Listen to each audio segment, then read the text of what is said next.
Welcome, Moshe. How are you? Thank God. I have my guest here, Moshe Feiglin, who's the head of the Zehut Party in Israel. He was a former speaker of the Knesset, correct? That's right. And we have him here to answer some questions that we have. Well, a lot of people have out there. So last September, October 6th, 2023, October 6th, and before that, things were calm, tourism was up, people felt safe. I mean, I remember it was October 6th, we had Shabbos here during the Sukkot and everything. Everything was going well. So what happened that all of a sudden, what went wrong? That all of a sudden we wound up in probably the worst attack and tragedy that the state of Israel ever had, to an extent. So what went from October 6th, everything's calm, safe, and good, and tourism up, everybody's coming, to on a blink that all of a sudden these people came in. Oh, excuse me for say so, Jonah. It's just like asking if you are falling from a, I don't know, 100-floor building, from a skyscraper, and so far everything is good until you hit the ground, right? But we are falling. We are falling since Oslo. So for 30 years we are falling. And it came all the way from Oslo, you think? Yes, even before, but definitely from Gaza. Look what happened at the Oslo agreements. The Israelis, we decided to bring into our homeland, into Judea and Samaria, into the Gaza Strip, which are all part of Eretz Israel, of the land of Israel, of the biblical land of Israel. The PLO, a terror organization, the biggest Jew killers since Hitler, an organization that its one and only goal is to destroy Israel and to give them a place where they can develop themselves right in front of your doorstep and hope for peace, that peace will come out of it. If you taking a barrel full of snakes and putting it into your children's room and open the box and go to sleep, what do you think you'll find in the morning? Right. Nothing should surprise us. But Hamas has been there for a while. We've already been in 5 wars with Hamas. It's not like a first-time thing. And we've already been there 5 times. This one seems like it was a lot better planned out, orchestrated. They did devastation that we never had. Before that, rockets will fly. We bombed a couple of empty buildings. And after a couple of weeks or maybe 2 weeks, okay, let's all take it easy. They stopped shooting rockets. We stopped bombing the empty buildings. And all of a sudden, they got very organized. This was a thought out. I hate them. They're Nazis. But this was a very well, you got to give them credit, very well planned attack. And why do you think all of a sudden they figured this out rather than shooting their rockets? Look, they definitely prepared themselves very, very well. And the question is, how come the Israelis that are so smart and know exactly where to find them anywhere and how to get them in Iran and so on, how the Israeli intelligence and so on, let that happen under its nose without notification, without doing anything in advance? How did we let them develop these tunnel system? How did we let the Egyptians send them all this weapon all these years? It all came from Egypt. Yeah. I mean, it's not that we do not know about it. The tunnels you think we knew about? Of course we did. Of course we did. I was there. Of course we did. We saw in the last rounds, we already met these tunnels. How did they kidnap Gilad Shalit? Through one of those tunnels.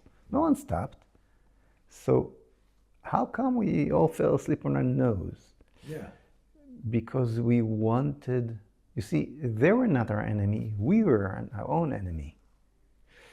Since Oslo, we developed a concept. Oslo came with a whole concept, new concept, okay, that I should go even backwards. The Oslo process, Jonah, was part of a new culture that took over the whole world, maybe. Progressive culture, progressive ideas, progressive environment. Now, progressivism means there's no more identities. Everybody can invent his identity. There's no God. Therefore, there's no real identities. We decide what the identity is. So there's no human identity. If you're eating a steak, you're a killer, you're a murderer, okay? Yeah. There's no sexual identity. You can decide whatever you want, who you are. Not God is giving you your human identity, which is separated from the animals. It's not God that decides if you're male or female. You decide. Of course, there's no family identity. It's all inventions. Everything is a family.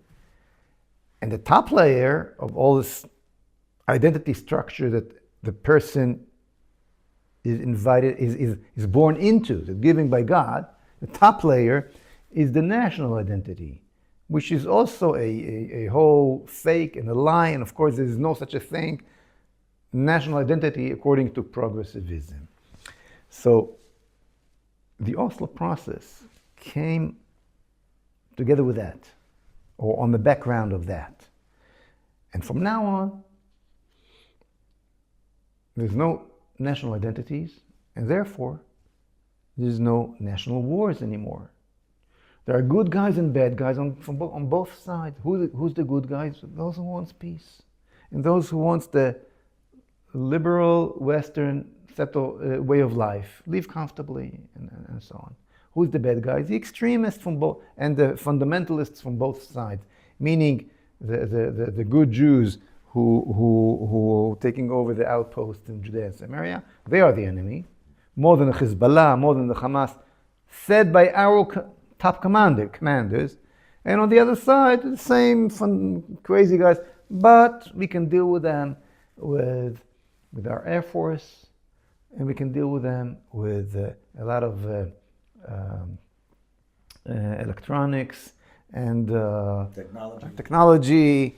But we don't need tanks anymore. The point is that we don't need the heavy army that that we had during the 6-Day War and the Yom Kippur War. That we don't need anymore because we don't believe in taking land anymore because it's not ours. It is the other nation. We decided on Oslo that there's another nation in this invented ridiculous nation that we invented as well, which are the Palestinians that never exist, our nation, and they have the right inside our land to their own state as well. And all we have to do is put a big fence and fight against those extremists. So there was a whole theory that was developed in the Israeli army, in the Israeli political leadership as well, that fooled itself that maybe if I want a big house and a comfortable life, maybe the Hamas wishes to have the same. And if we'll just destroy a few empty houses, as you said, they'll get tired of it and choose our way of life and forget that they hate us and they want to kill us. Mm-hmm. So we went to sleep on our nose, and based on this premise it just said. Based on that assumption, and we woke up at the 7th of October. Well, okay. October 8th now, the day after, maybe October 9th. Once we started, it took us a couple days to realize the barbaric acts that were committed. I don't even think at the beginning, October 7th, we knew. We had a little here, there, but I don't think we knew the extent. So let's assume October 8th, October 9th. maybe the 10th even, until we realized how many hostages were taken and the girls that were raped and the families that were burned alive. What should we have done? Exactly what Because we're 490 days almost into this thing. So what should we have done? what did the British people did in Hamburg and Dresden? They bombed them, flattened the place. They burnt it to ashes. Correct. Okay. On top of everybody that was there. Okay. When you face evil, you don't play games. Yet they'll tell you, Moshe, we had 252 hostages there. It's not that easy just Well, to... let's talk about that soon. Okay. Okay. But you're asking what needed to be done. Right. We needed to do with this Nazi Islamo-Nazis that are worse than the Nazis. Correct. Why am I saying that they are worse than the Nazis? Because the Nazis tried to hide their acts. They did not go all around the world showing pictures of what they did to the Jews. They tried to hide it. Right. Unfortunately, yes.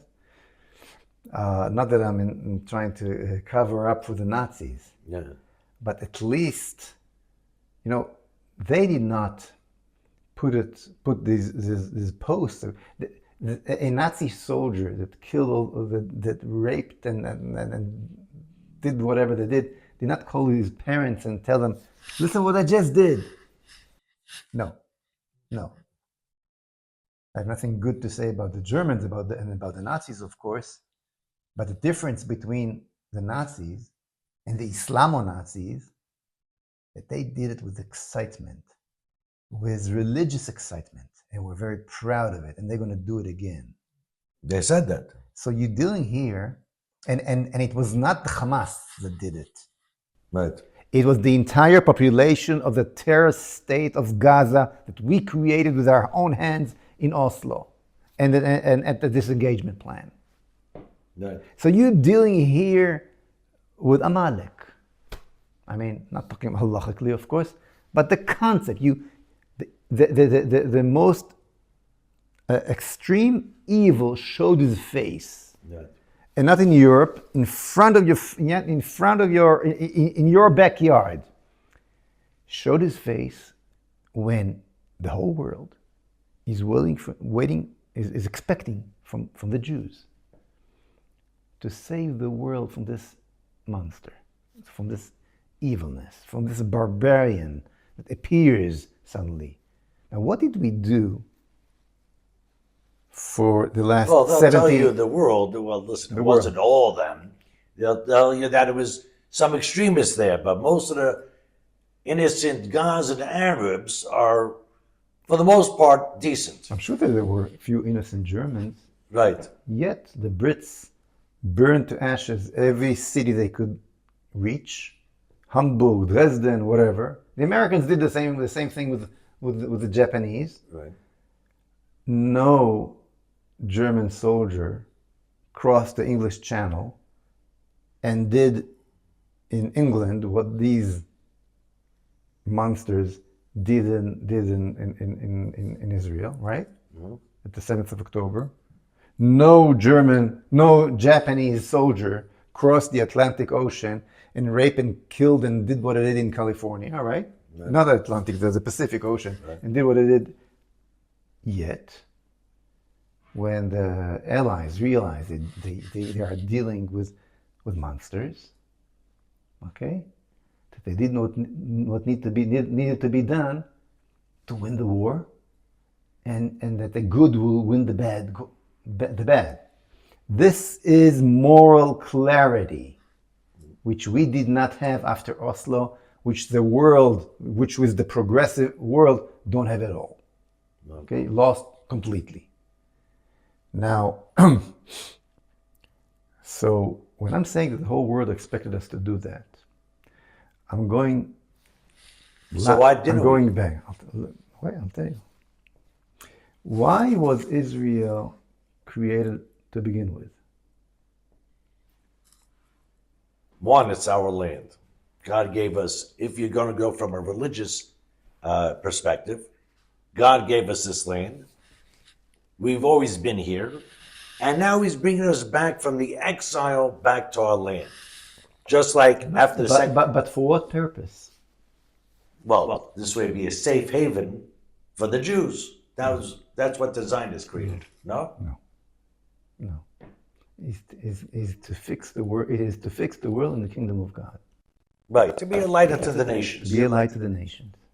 And that is the reason why we got the Balfour Declaration in 1917. That's the reason. If you What, go... because we were supposed to be a light unto the nations? Yes. The English wrote up the Balfour Declaration so we could be a light unto the nations. Yes. I don't even know if they believed it was supposed to be. They wouldn't even allow the Jews in here. They let them burn. That later. In 1917, and Barbara Tuchman, the famous historian, wrote a whole book about it, The Bible and the Sword, or something like that. And she described all the details that happened behind the scene. But basically, after World War I, when the Enlightenment revolution that everybody thought during the 19th century that could bring humanity to a new level of happiness and without God, separate God and state, and brought the Industrial Revolution and on many good things. But in World War I, it brought also the machine gun, the chemical warfare, the trains that brings more and more soldiers to the front, to the Somme and to Verdun, all these fronts of World War I, and Balfour. That was a very was a believer, and his people around him believed in the Bible. Said to themselves, maybe when the people of the book will come back to the promised land, a new light will shine from there, from the sons, the children of the prophets, to the entire humanity. So the good side of humanity, those who believe in the Bible, those who are totally with us in the Trump administration right now, expecting something from us, something from us as a nation that came back miraculously after 2,000 years to its homeland. And so when what did we do to every VIP that came to Israel since we show them Yad Vashem. Straight to Yad Vashem. Look what happened when we don't have a state. This is what we need a state for. We need a state to fight this evil. Okay, now come your chance to prove that you're serious. Okay, what do? You're waiting for the Americans to come and save you. So what do we need you for? Oh, this whole experiment is nothing. So what happened? So anti-Semitism rise. And in a sense, excuse me for saying that, they have a reason. We decided to help you build a state, okay? To bring a light to the nation. You know, you cannot even fight that evil in your back door. So what do we need you for? To have wars in the Middle East? Go back to Warsaw, go back to Marrakesh, go back to New York, and forget from the river to the sea. Palestine will be free, right? When you don't stick to your mission as a Jewish nation, and when you don't show moral clarity, and you don't win this war, as all the good side of humanity expected you in front of this evil, so you're useful. You're just another weight on our shoulders and so on, neck. So you feel we should have carpet bombed the place? No. Oh. Just close the barrel close the beres. What do you say? The spigot. The spigot? Yeah, the spigot of the water. That's all. The water? That's it. How about the electricity? Well, of course, everything. But the thing is, that all you needed to do to win this war is to make sure that they get a little bit thirsty, and if they want a cup of water, let them come out with the hostages. That's all. That's all you need to do to win this was stupid war. And you think they would have came out with the hostages? For sure. Okay, sure. They would have taken a while. They had some water. I'm just giving you an example. They had some I'm talking water about the water. I'm talking. It would have been another okay, 6 weeks. I'm talking 2 about the weeks. water. I'm talking about the electricity. That because of the electricity, they can breathe over there. Okay, without electricity, they don't have, supply of air into the tunnels. You could close all that, and of course, the electricity, the internet definitely don't give them tens of thousands of trucks loads with everything they need to keep on going, while sending your children to die in those tunnels and between the buildings and inside the buildings and then play that game. You played this game of war. It was not a real war. You played a game over there to keep the concept of Oslo alive. All you looked is to get back to the 6th of October. Now, it sounds crazy what I'm saying, right? But at the 8th of October, one day after the 7th, okay, I said exactly what's going to be. Because I know the process, I know the way of mind of those generals, I know the way of mind of the Israeli Prime Minister Benjamin Netanyahu. I was there in the Knesset, I saw it in the previous time, and I said publicly, and I can show it to you right now if you want. I said, if you're not planning to take over Gaza, don't send our troops over there. Because what will happen is, you're going to kill hundreds of our soldiers in Gaza. You will not release the hostages. And at the end, you're going to come out with a kind of agreement and go out of there anyhow. So if you're not... And that's what occurred. And that's exactly what happened. Exactly what happened. Yeah. And you feel if we would have shut that valve... Valve, that's the word I was looking for, right. Off from water or electricity, you feel they would have released the hostages? No, they might have just murdered them. That's true. That is true. But you definitely, and you do a few other actions, real military actions as well. But let me tell you something, Jonah.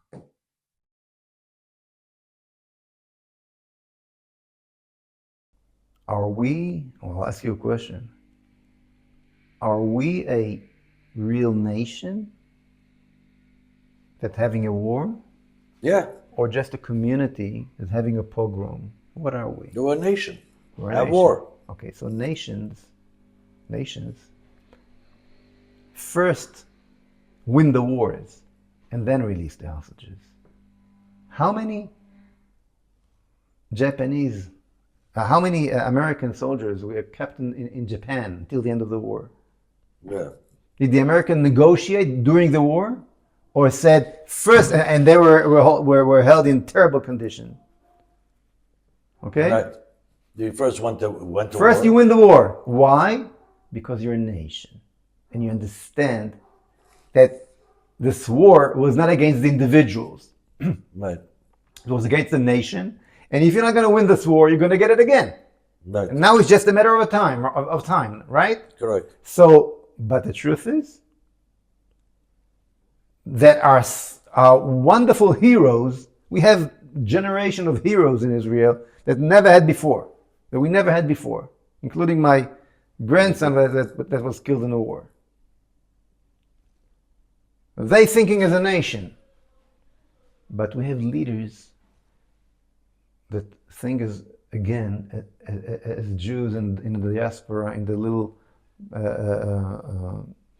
in the ghettos in the diaspora, community way of thinking. Right. So we created an armed ghetto instead of a nation. All right. Wait. I'm not finished it. I'm sorry. No, it's okay. I have to explain that point. Okay. So we have a generation of heroes, generation of lions, and leadership of rabbits. That's what we have. The whole Gaza Strip was take over in a 6-day war in half a day. Right. 15 months you cannot finish with that story, waiting for the Americans telling us this nonsense that you need some bombs from America. What is it, a joke? So that's another. So Biden puts the pressure. At that time, he's the president. Puts the pressure on us. Hey, we got to send in aid. They can't starve. And by the way, this is Anthony Blinken's first visit. We're going to send you stuff to defend yourself, not to win, to defend yourself. And Blinken said, okay, and this is what he told Bibi, you need to send in humanitarian aid and open up the gates so they could get stuff. What should Bibi do? Showing the door. And without the ammunition? Close the valve. Sorry, Mr. Biden. Sorry, Mr. President. Sorry, Mr. Blinken. With all due respect, I'm in charge of my people. I'm working for my interest, not to your interest in your liberal, progressive, democratic party over there. And I'm going to win this war, with you or without you. You want to lose your best ally in the Middle East? Go ahead. But they don't really care. In 1948, we were nothing compared to what we are now, right? Correct. 5 Arab countries ready to march in, finish what Hitler just stopped 3 years ago. Okay? In 1948, Right. in our independent war. And on top of that, 600,000 Arabs starting to fight for you from inside. And all we were was 600,000 people Jews. here, Right. Jews.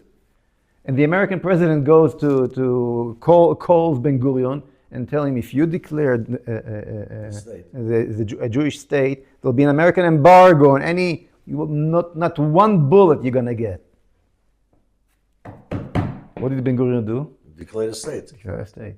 And there was an embargo until after the big victory of '67. Then we got stuff from America. When we show that we are a regional empire, that's it's good to make a business.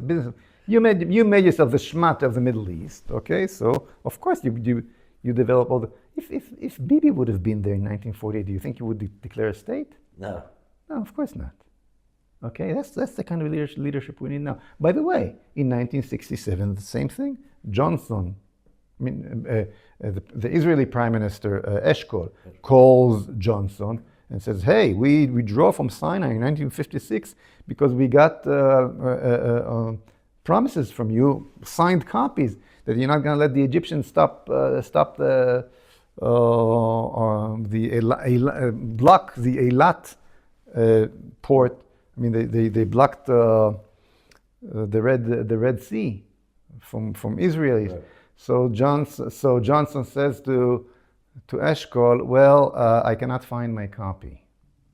Really? Yes, that's what the American promise is worth when you need them. Just as the American pilots that did not bomb Auschwitz, by the way. Okay, Right. So I have a lot of respect to America and so on, but in Israel, so what did Eshkol do? Went ahead and took care. And when we took care of ourselves, what happens now? With much easy military challenge that we had. We could have finished the whole thing in a week, maybe 10 days. Done. That's what needed. Instead of that, we're fighting the kind of war that the Americans want us to fight. Okay? Don't injure the First, we're waiting 3 Gaza weeks. Arabs. First, we're waiting 3. No, I blame the Americans, but it's not fair. It's not the Americans to blame. It's our own leadership we have to blame. As I said before, they're trapped in Oslo mentality, which means not capturing land anymore. There's a nation over there. We're not fighting the Gaza nation, or the Gaza people. This invented nation that created this bunch of. It was men, women, and children that passed, and elders that passed the fence and slaughtered and burned to ashes and did what they did. What are you talking about, Hamas? Different. And Hamas was the regime that they voted for in tremendous numbers. Right. Okay, so what? Do you have wars between organizations over here, or between people? They declare they are people, right? Right.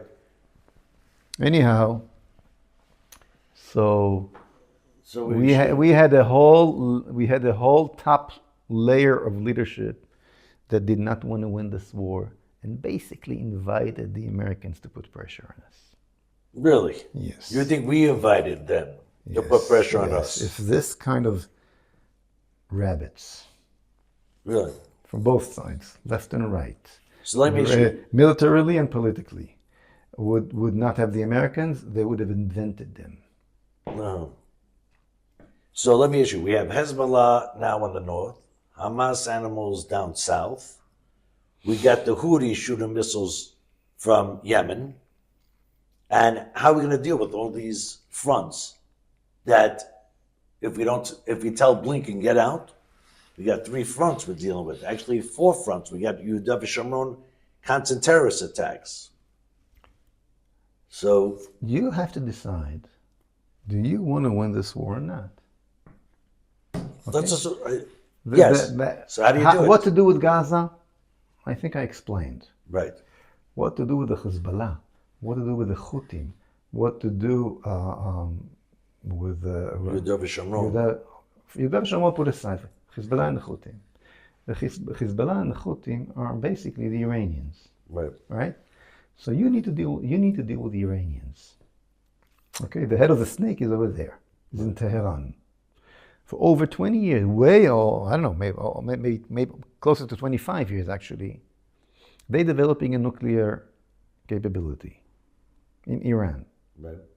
From day one, when Ahmadinejad showed this little piece that he's starting to develop and say, we're gonna burn Israel to ashes. Okay, that was. We're going to wipe them off the It was map. on around the year 2000, I think. Wipe Israel off the map. So you have a new Hitler, because Israel represents the Jewish nation today. Israel and the Jews are the same. When you say I'm going to wipe Israel off the map, you're saying I'm going to wipe the Jews off the map. There's no Zionism. Right. Okay. It's the same thing. It's the same thing. So he says, I'm going to do what Hitler tried to do. You have a new Hitler, and he's developing a new kind of gas chambers in Bushar. Okay, this facilities. So, and we created, as I explained before, we created the state of Israel exactly when we took every VIP to Yad Vashem to show them, you see, what happens when you don't have a state? This is what we need a state for. So here come your challenge again, and you have the state, and the whole world is expecting you to do immediately what Menachem Begin did in Iraq, Right. right? 1981. In Iraq, right? In 1981, right? For sure, everybody was expecting that. And Netanyahu was sitting and waiting. Waiting for what? I don't know, but not doing. And later on, You showed a picture of the He showed- bomb. This is the red line. Instead of doing what Menachem Begin did, and let me tell you something, it was much easier then because it was all concentrated in one place.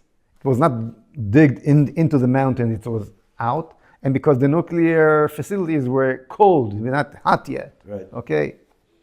Now it's spread in many places in the mountain. Now it's much more complicated. What are you waiting for? I'm talking about 25 years ago. What are you waiting for? Netanyahu was in power for almost from 96. With a stop, but basically, it's over his, and he explained to the whole world, this is my mission in life to make sure this is not going to happen. So instead of dealing with the problem, he transferred the responsibility to the Americans. Why? He thought they would take care of it. Yeah, With Obama. it was before Obama. Right. You thought the Americans would look at it. So again, look at that amazing stupidity. I mean, you are a son of a historian. Right. You remember what happened to the Jews when they asked the Americans to bomb Auschwitz? Did they? No. So now you created a state to expect something again from the American pilots? Right. Yeah. So now we are. So do you feel the So Biden now we are- administration held us up, held us back? I have no complaint to nobody besides ourselves. You putting your expectation, your eggs in their basket, then and expecting that they will do what's good for you and not what's good for them. America works for its own interest. Right.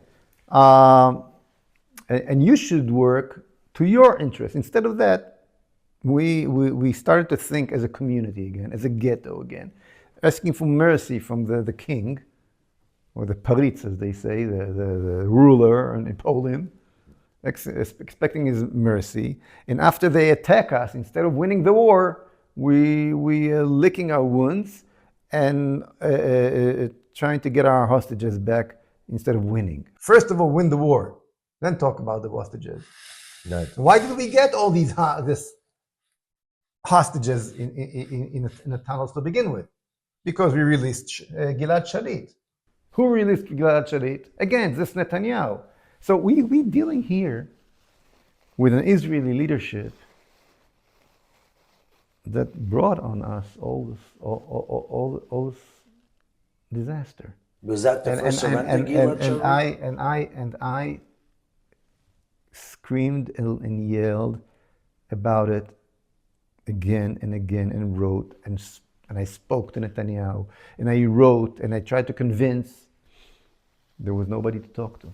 You need a new kind of leadership in Israel, a leadership with a Jewish vision. Netanyahu don't have it, and when you don't have a Jewish vision, a vision of fixing the world, in the kingdom of God, a vision of Beit HaMikdash, as you see here, on Har HaBayit, on Temple Mount of Jerusalem, a message to the entire world. When you don't have that kind of vision, you're losing your faith. You're losing your basic justification for existence here. Just imagine, Jonah, if the 7th of October would surprise that kind of leadership in Israel. The same horrors, but the same horrors would have been also an opportunity to liberate the western seashore of the Negev, which is the Gaza Strip, and it's part of Eretz Israel, and was always belonged to the Jewish people. So you're saying we had the greatest opportunity in October 8th to take it over? The whole world was waiting for you to do it. Do you believe so? You don't think the world would have said, hey, what the heck are you doing? Take over the At the land? first, I spoke to people, Yeah. many people out there. Okay, at the first 2 weeks, wow! Now You better take it over. this is the time. the old rules are gone. Right. You have to now. You're gonna Pay. now you wipe out all the agreements and all the. You're gonna change historically the situation. Nothing. Just another round, a bigger one. Right. Another round, but a bigger one. And I said it at the 8th of October. This is what is going. I knew how Netanyahu's mind works. By the way, it's not a private problem of the person. It would have been like that with every other leader from Likud. Okay? Look, let's be honest. When you're telling a leftist in Israel,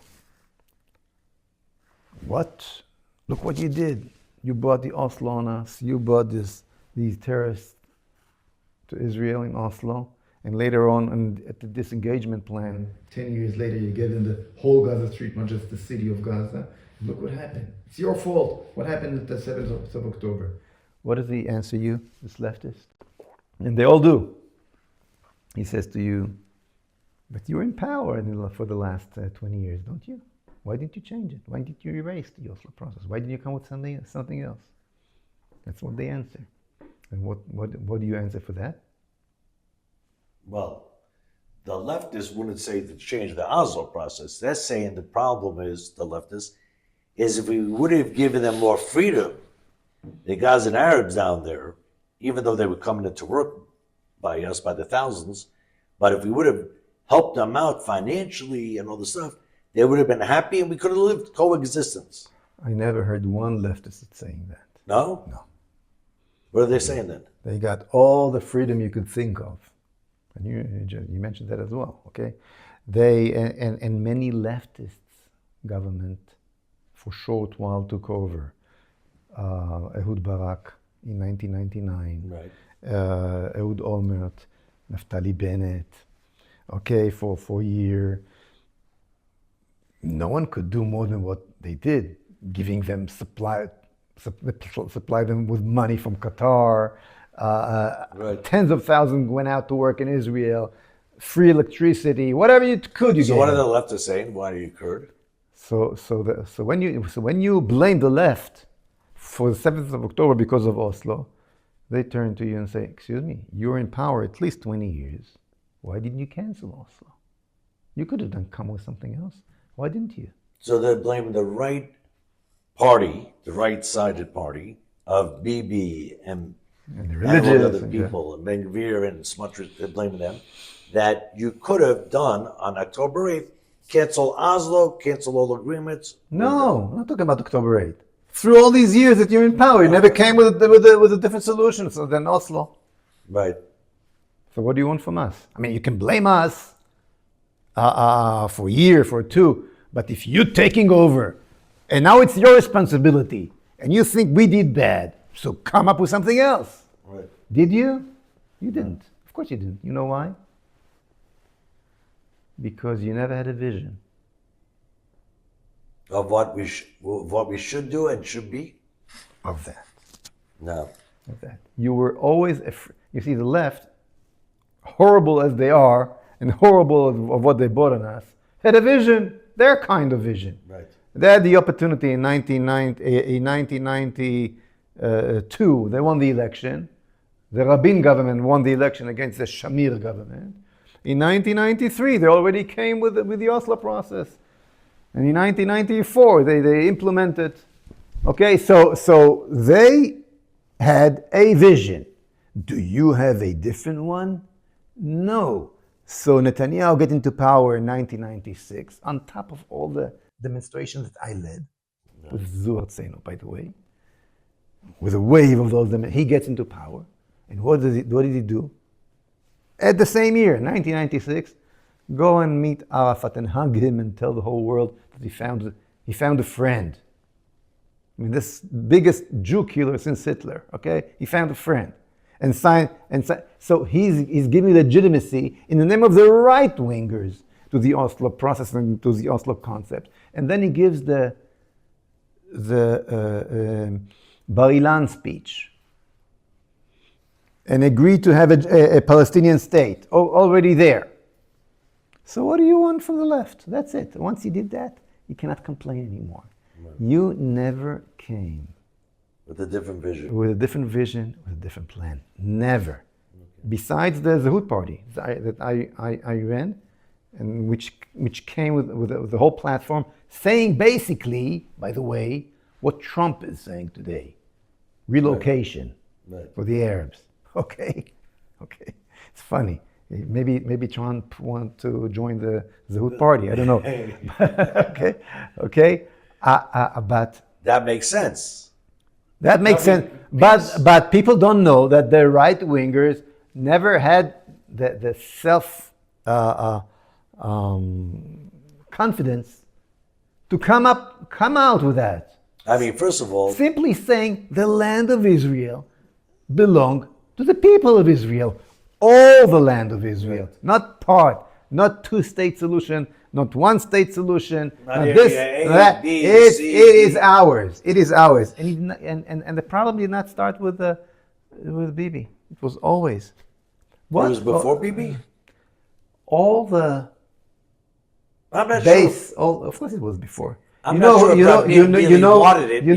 When you see him shaking the hand of the White House, him and Arafat. You know who was the first man, Israeli prime minister, who agreed to have a strong Palestinian police? Who was it? put the words strong Palestinian police in Judea and Samaria. Menachem Begin. Really? Yes, Menachem Begin in the Camp David agreement. And he gave away the whole Sinai and destroyed all the Yamit and all the villages over there. Because Why? Because as long as the Arabs came with a sword, with a knife, or came to kill you, then it was easy. You did not need to have a vision to protect yourself. But once Sadat came to Jerusalem to shake hands with you, could Menachem Begin tell Mr. President Sadat, I'm sorry, but this is part of my land, the Sinai Desert, and I'm willing to die and you'll not get one grain. If you want peace, you'll get peace. If you want war, you'll get war. Could Menachem Begin say that? He couldn't. You know why he couldn't? Because he did not have a vision. So Menachem Begin, who was the big Menachem Begin, right, was the best. Right. And Shamir continued that direction at the Madrid convention, even though he was the best of them and never gave pieces of our land. But he spoke to the PLO through his. Everybody knew that it's the PLO running the show behind the scenes. And then when he lost the election to Rabin, we got the Oslo process. So it's not. So the right wingers are basically at the side of this since Oslo, or since '96 when Netanyahu got into power and shook the hand of Arafat. The right is part of the problem, not any less than the left. Okay. I'm sorry to tell you that, but you know our Chazal, the wisdom of Judaism tells us that it's not the mouse that stole the cheese. It is the hole in the wall that stole the cheese. Wow. The leftists are the mouse. They steal the cheese. They want to give away the land. They want peace with the Arabs. They want all the stupid things that they want. Okay. They could not achieve what they did actually, without the right, that is being the hole in the wall, without a vision, without an ideology, without an alternative to Oslo. The leftist ideas still ruling everything. It's not about them taking over the Supreme Court, which is all true, taking over the Supreme Court, right, taking over the academies. It's because of you never came with a solution that you're willing to fight to achieve. Moshe, now we're 480 days into this. We're 480 days into this. Yeah. But the Arabs moved back up north. We still have 100 hostages, maybe a little less, 91. So what do we do now? Right now, if we're here, what do we do in this situation? And truckloads are going in still. Yeah. Jonah, read my lips. We lost that round. Israel lost that so-called war. Now we have a bunch of hostages. Right. Find yourself a new leader. Huh? Find yourself a new leadership. And we have a new leadership. Let's assume yourself. What do we do to get those 91 everything people or bodies back? Everything I said before, you go ahead and do immediately. Close the water, close the electricity, definitely stop all these busloads and trucks. Send the army to take over not every house and every tunnel, but places that control of all the faith.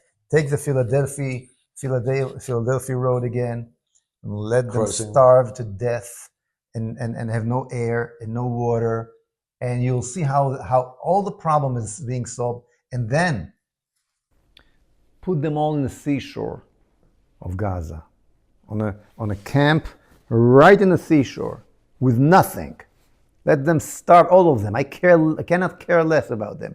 Oh, you have a problem with that, Mr. Biden, whichever.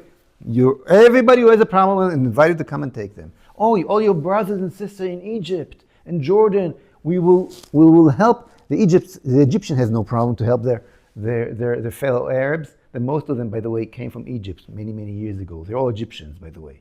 Okay? Not Jordanian? No. Most in Gaza, most of them came from Egypt. And everybody who has a problem with that, no problem. They're holding our hostages. As long as they do, they can wait on the seashore of Gaza.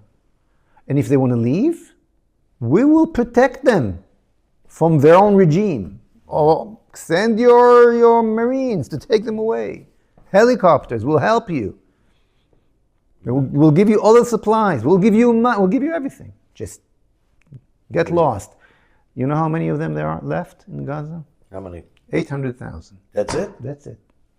People are talking about 1.5, 1.8 million. All these numbers are their numbers. Which is, you feel it's only 800,000? I know, not what I feel. Really? Yeah, I can prove it.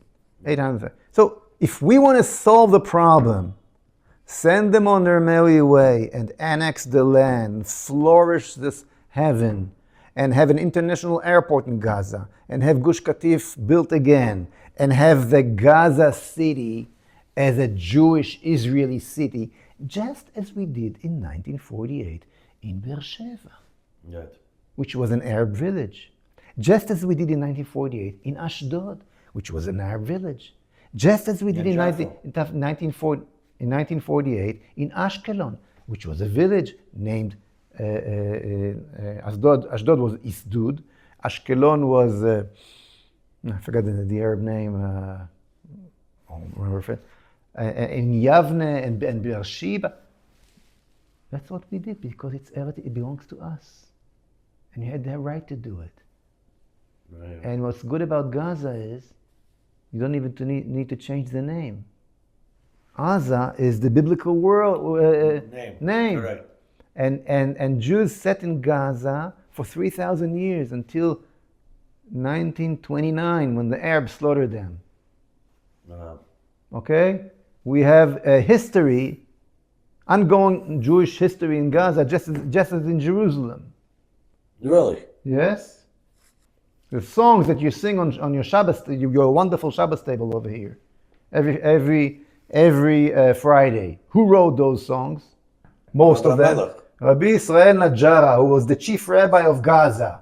Really? Yeah, bring the bencher. I'll show you. Bring the bencher. I'll show you. I got a bencher here. Good. But let me continue. What do we do with all these anti-NGOs that are here? Jonah, it's not about them. It's about us. Don't look to blame somebody else. Not that I love them. I hate them. But that's not the problem. They're not the problem. They are the mouse, as I said before. Okay. We are the problem. All right. We leave the hole open, so all the mouses marches in. So it's the same thing with all these NGOs and Peace Now Yes. groups and J Street. It all goes back to the fact that you have to create a new kind of leadership to the state of Israel, to the army of Israel, okay? A leadership that this generation of heroes, bigger heroes than ever, deserve. Right. Not to send them to die and at the end take the victory from their hands. Yeah. What do you tell to those families who send their children? What do you tell them now? It's a problem. Now that they're back up north. It's not a problem. It's not a problem, it's a challenge. I'll tell you what you tell them. I'll tell you what you say. Okay. We realize that we had the wrong leadership.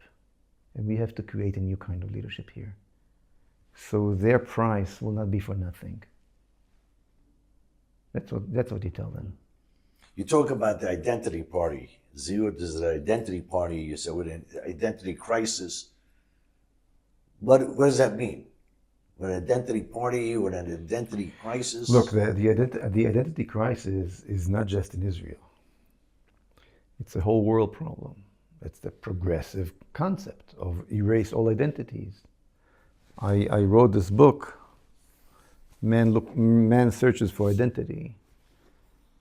And basically what this book explains is, first of all, what does it mean, identity? Right. This structure of identities, as I said before, the human identity, the sexual identity, the family identity, and the national identity is the structure that was given from God. You don't invent it. It's what's given from God.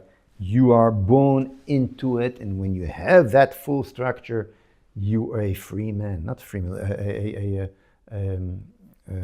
free man. Liberty. So you say it's mostly it's a progressive concept that we have now? It's a progressive. And identity is to replace progressiveness, liberals. I'll ask you a question. You heard about Greta Thunberg? Who? Greta, this girl from the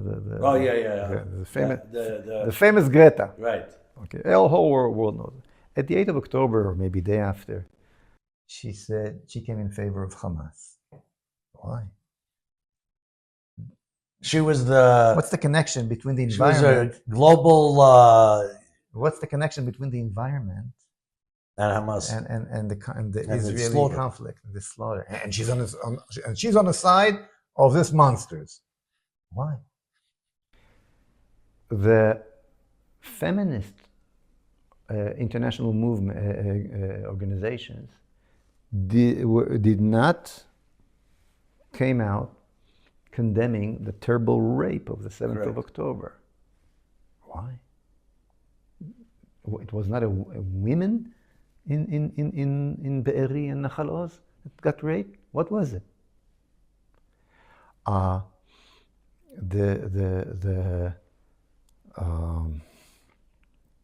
The gay movements, the international gay movement, the same thing. Right. Against Israel and in favor of Hamas. You see that here. Which is incredible because Look, if there's no gay movement down in if Gaza. in Gaza they'll they'd be throw them from slaughtered. the ceilings, right? You see, you have an octopus, a huge octopus over here. You see? Huge octopus over here. That every arm of that octopus, it's like, you know the story of Jules Verne with a submarine that got caught in a huge octopus, right? So there's a huge octopus that caught the whole world. And that octopus is the progressive ideology. And you feel if we cut off the head of the octopus, you think that would die down? Yeah, no. What's the goal? What's the goal of that octopus? Right. To kill God. Wow. There's no God anymore. Okay? That's the head of the octopus. That's the concept of the octopus. So the Jewish nation that represents God, is the enemy, and that's why Greta cannot care less about the environment. She's in favor of Hamas. Oh, you see all these good ideas: environment, green ideas, the gay rights, women rights. The UN organizations, World Health Organization, UNA, all good, nice. You see, at the hand of this octopus hand, there's a white glove with a lollipop. Don't you think that women should be dealt in a nice way and honor women? You do, right? Yeah. Okay. So how come you don't condemn that now? Right. Don't you think that gays should be treated in a good? You do. We all do. Right. How come you don't condemn now what's happening in Gaza? Right. And you're in favor of how? Don't you think that we should breathe a clean air? You do. So when you see that glove, you don't really understand where it connected to. What this book is doing is it turns on the light where that whole monster sits and sends its Tentacles there. okay. And once you see the monster, you understand who your enemy is. Then you can fight and win. Right. Just a couple more questions. That's it. how do we enact anything when the court system could overrule the leaders? So I'm just saying, Bibi and you got Smotrich, even if we had you there, the court could overrule it. Jonah, for years, Benjamin Netanyahu said he's taking care of the Supreme Court, making sure that no one touches them. From his mouth. You can find it on the web. Okay? Why would he do that? He likes power. Because He wants to make his own calls. Because he thought that they will not touch him if he protect them. So they just run after the settlers, but he only started to realize that there's a problem when he touched it, when they came straight against him. Right. However, but it's not about Bibi. Again, it goes back to the fact that when you don't have a vision. So identity is a vision? It's a visionary party that its goal is not just to have another right-wing party on the right side of Netanyahu and somehow convince him to do good things, okay? It's about replacing him. It's about creating a whole new leadership to the state of Israel, to the people of Israel. This is what it is, okay? I want to be the Prime Minister of Israel, and I will be, B'ezrat Hashem, God willing. Well, I don't think he's going to win now. I'm not gonna let Israel go to another stupid round instead of a real war and have hundreds of, or maybe next time it'll be, God forbid, thousands of soldiers being killed and then lose that war. It's not gonna happen again. And I don't trust Netanyahu anymore. And we have to understand that, okay? Now, you ask about the Supreme Court and the justice system and all that. When they send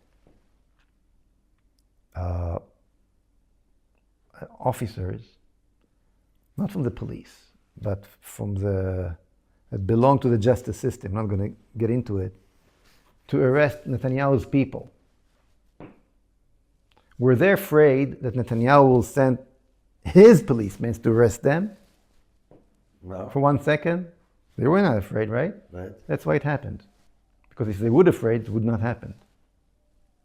Why Netanyahu, why they know that always he will blink and they will not? Right. They're not strong people. Right. They're very spoiled people.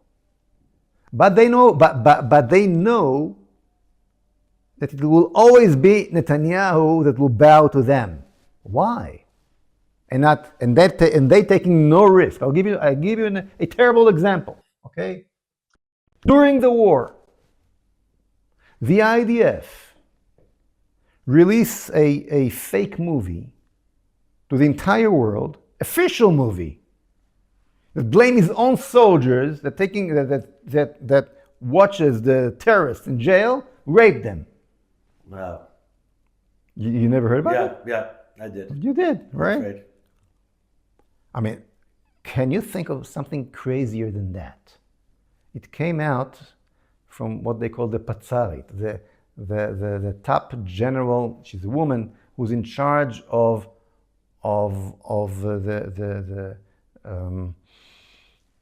she's in charge of the military laws. Right. Okay, they started to investigate. The military police started to investigate. It all came out big fake. It was a fake movie from different times. You don't see anything in that movie, created from different movies, the cell is one, and there's nothing there at all. But it came out officially from the Israeli army, released to the media. I cannot think of something more... backwards. I mean, not just backwards. The harm they did to Israel. Correct. To Israel's security, to the name of Israel, to the safety of the soldiers that are coming back from Gaza. Okay? Did they start any kind of investigation? Did the chief of staff is sitting in jail right now? No. Or at least, if it wasn't, you didn't know about it, at least to find who's in charge? So why not? Because they are not afraid of Bibi. Oh, then the courts. They're not afraid. He let them rule, do whatever they want. And you feel if you were prime minister, it would balance them How out, but come they wouldn't Netanyahu be did not ruling? fire Herzi Halevi on the spot? Huh? How come Herzi Halevi is not in jail right now, waiting for his trial? Right. So what? Instead of that, Netanyahu runs 3 times a week to the courts Right. on stupid charges. Why? They have the feeling that with Benjamin Netanyahu, they can do whatever they do. So they do. When you give, and again, it's not them to blame. It's the hole in the wall. And that hole in the wall has a name. Benjamin Netanyahu. And if you were prime minister, you feel the courts would not put the pressure on you? Yes. You know why? Why? Because if they would act in the way they act today, they would have been in jail. They would have been investigated. The judges. Yeah, we had here, slowly but surely, in those 20 years of Netanyahu, a revolution here, where the people lost the power they had to run their own state. Instead of that, Netanyahu gave the force by looking to the other side, No. to the courts, to the Americans. It's all written in the book. Although the whole way it happened is written in the book, by the way. Okay. I can give you examples. No, but let me forget about get two questions. First thing is, I assume you're not for a two-state solution. So how do we remove all the Arabs from Judea, Samaria, East Jerusalem, by the way, some of them are committing acts of terror, from Yehuda v'Shamron, East Jerusalem, and Gaza? How do we remove them all? How many people in Gaza? Arabs in Gaza, 800,000. 800,000. In Judea and Samaria, about 1.5 million. Okay. That's If there's a war, so you act as if there's a war, as I said before. In Gaza, you could. In Gaza. I think in Gaza they lost their right to breathe air on globe, but yet let them go, fine, leave and go. In Judea and Samaria, they're leaving anyhow. By the way, in Gaza also, they paid in Gaza $10,000 for the Hamas, for a head, to get the permission to leave before. They were on the way out. And they're making about $1,500 a year, just to understand what $10,000 is for them, okay? So Gaza, I understand. Okay. Judea and Samaria, also they leave. 1.5. Israelis, by the way, having more babies than them today. A miracle is happening here, okay? Direction is very good. You may think that I'm pessimistic. I'm very optimistic, okay? We need to deal with the situation, okay? So there's 1.5, the maximum, probably less, in Judea and Samaria, and they wish to leave. You think so? I know, they do it. These are the real numbers, and you see the direction. From every 3 Arabs that leave to Judea and Samaria, 1 comes back. Okay, so where are they going? Egypt doesn't want the Gazans. Jordan doesn't want the Gazans. I'm talking about Judea and Samaria, right? Right. Okay. Where are they going to go? Okay. What do you mean where? They choose. They go to Europe. They go to South. Europe, I think, already woke they up go. and we got a Not true. They go to Europe. They go to learn. They stay. They're capable people, and the Europeans need them because they have no babies, and they need somebody to drive the trucks and to run the show. They go to South America. Brazil want to take them. Canada offered to take some of them. On a process of 5-7 years, you can get rid of most of them nicely. If Israel would give every family $500,000 shekel, okay, which is $130,000. about $100,000, let's say $100,000, They'll chop it immediately. Buy their homes, buy everything. First of all, you need to erase Oslo, send Abu Mazen on his merry way. No more PLO with a civilian face named the Palestinian Authority, which are preparing now the 7th of October in Gaza, in Kfar Saba and Netanya, by the way, and the same story that we got in Gaza, we're starting to get in Jenin right now. Okay, so before it happens, erase Oslo, take over the whole place again, as you did once in Chomat Magen in 67? No, I'm talking about after Oslo. You once realized that there's a problem and you took over the whole Gaza and then you gave it back to them.